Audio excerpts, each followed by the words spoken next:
Hi, and welcome to week 2, day 1 of our study of the book of Ezekiel. Excited to see what we've got today in this prophetic work. There's some great word pictures so far, some great images that Ezekiel is called to represent. So let's check out what God is saying through Ezekiel in chapter 5. You, son of man, take a sharp sword. You shall take it as a barber's razor to yourself, and you shall cause it to pass over your head and over your beard. Then take balances to weigh and divide the hair. A third part you will burn in the fire in the middle of the city, when the days of the siege are fulfilled. You shall take a third part and strike the sword around it. A third part you will scatter to the wind, and I will draw out a sword after them. You shall take a number of these and bind them in the folds of your robe. Of these again you shall take and cast them in the middle of the fire and burn them in the fire. From it a fire will come out to all the house of Israel. This is great. The great part about prophetic messages is attention getting. Ezekiel had been laying siege to a brick for a number of days and kind of has people's attention. Like, what is he doing? What does it mean? And people are talking about what God is saying to them. And here, he's called to take a sword and use it as a razor to cut his head, or not cut his head, but cut his hair on his head and cut his beard. Now, this would have been unusual. Maybe the end of a vow, you would have done this, cut it all. But you were commanded by law to have a beard as a man. You didn't have to be a full beard, but to grow it out to show you were a man. That's what they were to do. And then cut the hair. So there he goes, and he's going to take a third of it. He's going to weigh them out, make sure they weigh the same. And that third, he's going to scatter to the wind, and off they're going to go. And then this third, he's going to take it, and he's going to strike around it with a sword. And this third over there, he's going to burn with fire. Why would you do that with your hair? It's a prophetic message. God is saying, this is what's going to happen to you, O Israel. The sword is going to devour a third of you. Some of you are going to be burned up in the fire, and some of you are going to be scattered to the wind and gone. But he also takes just a few of them, tucks them in, keeps the remnant tucked in the folds of his robe. But some of those get burned too. And this is exactly what happens. So, God's prophetic message, be aware, this is going to happen, and it does. Verse 5, the Lord Yahweh says, this is Jerusalem. I've set her in the middle of the nations. The countries are around her. She's rebelled against my ordinances in doing wickedness more than the nations, and against my statutes more than the countries around her. For they have rejected my ordinances, and as for my statutes, they have not walked in them. How horrible is this? How convicted should Israel feel? Okay, God revealed himself to the nation of Israel. He gave them the law, and they were to live God's way. The nations didn't have that. They were just trying to figure it out, and perhaps some of the people in the nations worshiped the true God and lived the right way, but the nation as a whole did not know them. Israel has zero excuse. It's like somebody who grew up in church has no excuse not to know the words of Christ and do them, because your life has been built up with it. Now, Israel here is not doing them. In fact, they're rebelling against God, and they are more wicked than the nations surrounding them.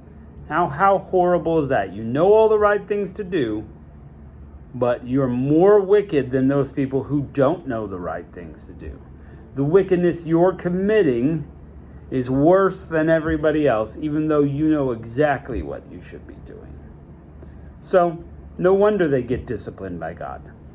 Verse 7, therefore the Lord Yahweh says, because you are more turbulent than the nations that are around you, and have not walked in my statutes, neither have kept my ordinances, neither have followed the ordinances of the nations that are around you.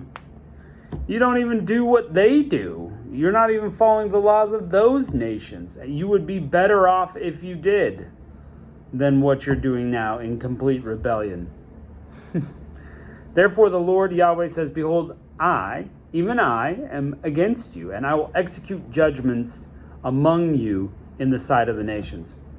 You don't want God as your enemy. He's so powerful. Who can stop him? Oof.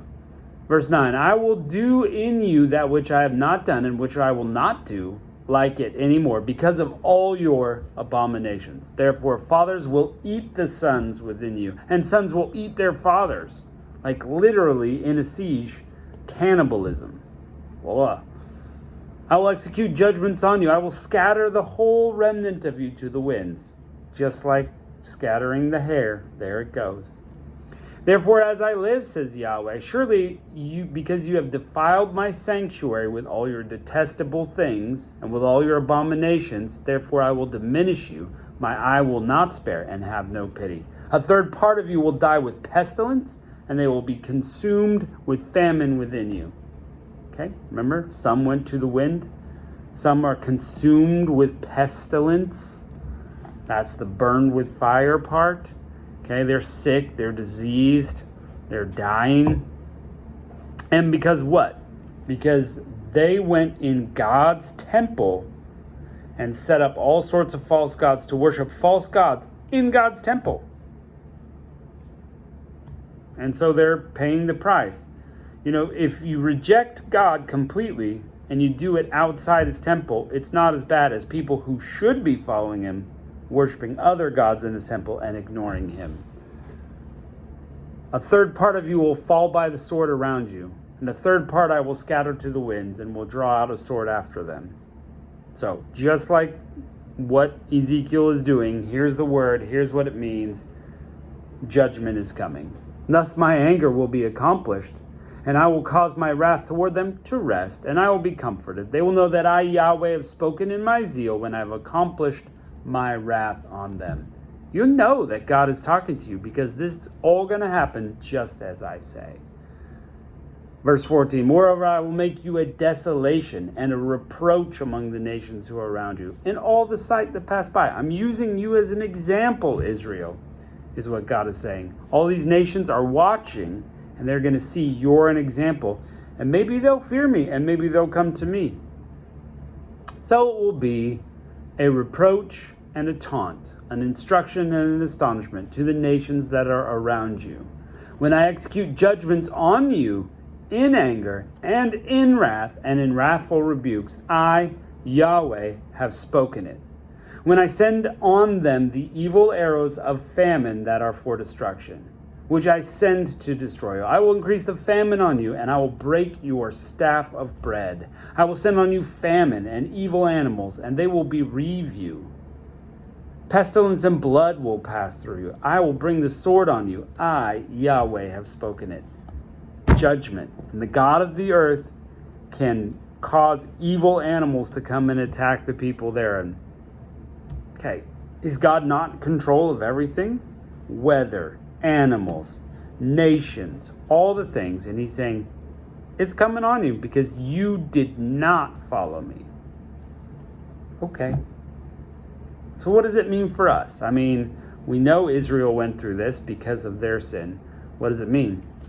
Why would not similar things happen in our lives? When we are committing sins that we know we shouldn't do, why wouldn't God judge us?